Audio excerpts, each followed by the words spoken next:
It's a continuation of my previous video, Dr. Faustus as a morality play.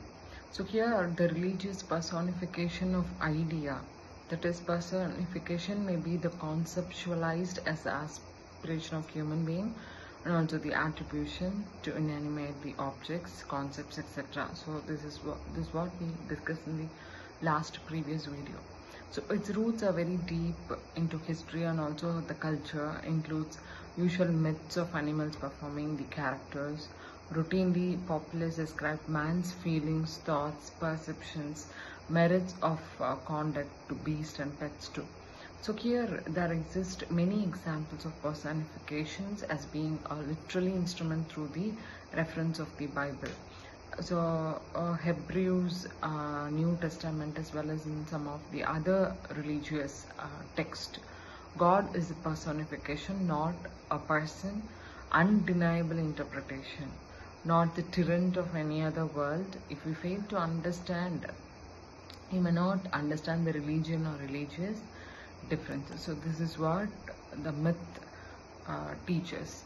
So here we find lot of comic scenes in Dr. Faustus, as already discussed in our previous videos, which also represent the tradition of miraculous plays and ancient morals. So we found Faustus playing despicable tricks on the Pope, who represent the corrupt religion. We also capture Dr. Faustus to make the trick with that of the horse courser, who plainly believes Dr. Faustus.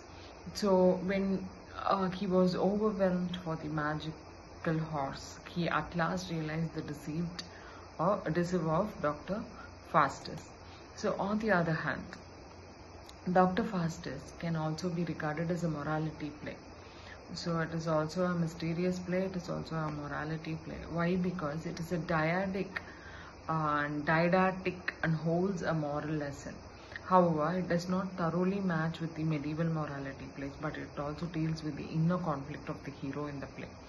So we find morality plays also developed later than the miracle plays in the 15th century. These plays were designed to present the dramatized guide of Christian way of living as well as Christian ring hands. The general theme of these plays were the logical one. They also dealt with the conflict between the good and evil forces. And the good was ultimately victorious and the evil was defeated. In this kind of play, Satan worked as a central figure of the play. So we have Paradise Lost also with the same concept, where we find the evil will be finally winning and the man fails. So that will be the concept of Paradise Lost. The same thing will be here in Faustus also, as we don't have many characters. Here we have only one prominent character, that is Faustus. Of course, there is a constant tussle between the vice and virtues throughout the drama and Faustus, as well as in the mind of Faustus. So here Marlowe objectifies this conflict in the form of good and evil angels. So, but Faustus surrenders to the forces of evil and is eternally damned in the end. So it will be really painful to read the epilogue of Dr. Faustus. Why? Because here Marlowe has represented lot of crucial thinking while reading the soliloquy of Dr. Faustus in our epilogue. So Marlowe also appears to keeping the tradition of moralities. So thus here we find Marlowe appears to be keeping with the tradition of moralities. So as he depicts the destiny of a man who denies God to be eternally damned. So this was also the aim of all the morality plays. So all the morality plays finally ends with the belief that God is there.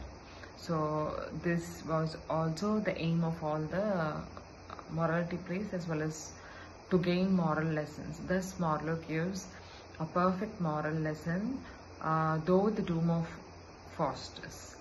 So this is also an evident from the mournful presentation of the chorus in the end. So in the end, we find that Faustus will be longing to get pardon from God. But finally, the devils, Mephistopheles, Lucifer, and Beelzebub will arrive, and they will torn his body limb by limb into pieces. So that's all about Dr. Faustus as a morality play.